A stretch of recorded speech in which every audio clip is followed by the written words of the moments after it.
মালয়েশিয়ায় জঙ্গিবাদের সঙ্গে সম্পৃক্ততার অভিযোগে 5 বাংলাদেশের বিচারিক প্রক্রিয়া শুরু। বাকিদের বিষয়ে তদন্ত চলছে বলে জানান পররাষ্ট্র উপদেষ্টা মোহাম্মদ তৌহিদ হোসেন। বুধবার দুপুরে জুলাই পুনর্জাগরণ অনুষ্ঠান মালার অংশ হিসেবে ফরেন সার্ভিস একাডেমিতে পররাষ্ট্র মন্ত্রণালয় আয়োজিত মাসব্যাপী ফটোগ্রাফি ও গ্রাফিতি প্রদর্শনীর উদ্বোধন করেন পররাষ্ট্র উপদেষ্টা মোহাম্মদ তৌহিদ হোসেন। উদ্বোধন শেষে তিনি জানান, পুশ ইন নিয়ে ভারতের সাথে আলোচনা করে সমাধানের পথে যাচ্ছে বাংলাদেশ এবং সীমান্ত হামলা নিয়ে নমনীয় না সরকার।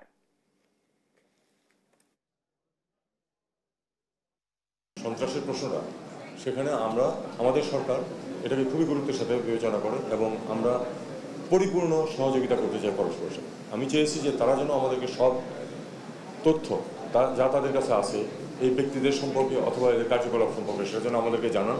5 জনকে তারা পেয়েছে মনে হয়েছে তাদের কাছে, তাদেরকে তারা বিচার ব্যবস্থার অধীনে নিয়ে আসছে।